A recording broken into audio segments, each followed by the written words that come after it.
Per dipingere un paesaggio dal vero, serve innanzitutto trovare un comodo punto di osservazione del soggetto da rappresentare. Il modo più semplice è sedersi per terra a gambe incrociate, tenendo il foglio sulle ginocchia e utilizzando come base un supporto rigido, ad esempio una cartellina, un foglio di cartone o una tavoletta di compensato.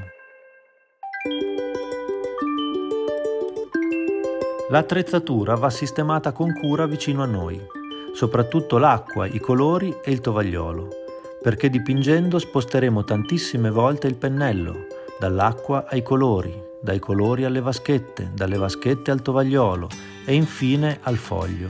È molto importante dunque che questi elementi siano a portata di mano, per poterli raggiungere agevolmente con movimenti brevi. Ora siamo pronti per inquadrare. Possiamo aiutarci con una cornice, con le mani o con la fotocamera del cellulare. I bordi della cornice corrispondono ai lati del foglio e ci forniscono i riferimenti per disegnare gli elementi del paesaggio nelle giuste proporzioni.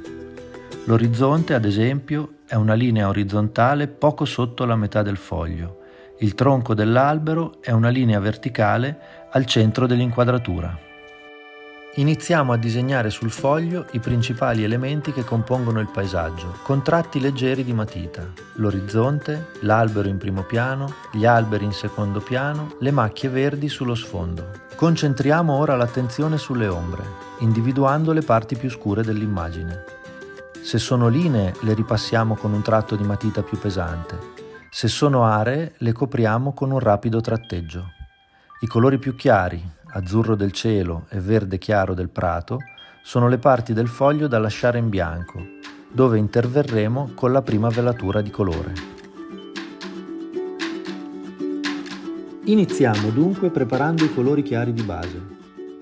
Con il pennello bagnato sciogliamo la pastiglia di colore e poi scarichiamo il pennello carico di acqua colorata strusciandolo sul bordo delle vaschette del coperchio.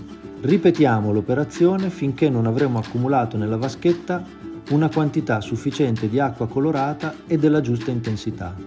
Se vogliamo un colore intenso, sciogliamo più colore. Se invece vogliamo un colore più chiaro, aggiungiamo acqua. Per controllare l'effetto del colore sulla carta, possiamo dare delle piccole pennellate sul bordo del foglio. L'acqua colorata si stende sul foglio tenendolo leggermente inclinato e tirando la goccia dall'alto verso il basso. Se alla fine della stesura rimane molta acqua sul foglio, si utilizza il pennello scarico per assorbire l'acqua in eccesso. Se necessario, si ripete l'operazione più volte, scaricando il pennello sul tovagliolo. I colori chiari di base si stendono anche sopra le parti dove andranno i colori scuri e sopra il disegno di costruzione, fino a coprire l'intera superficie del foglio, con la sola eccezione delle parti bianche, dove il foglio va lasciato intatto. Terminata la stesura dei colori chiari di base, si aggiungono i colori più scuri. Prima però bisogna che il foglio sia completamente asciutto. Per controllare l'asciugatura del foglio lo si tocca delicatamente con il dorso delle dita.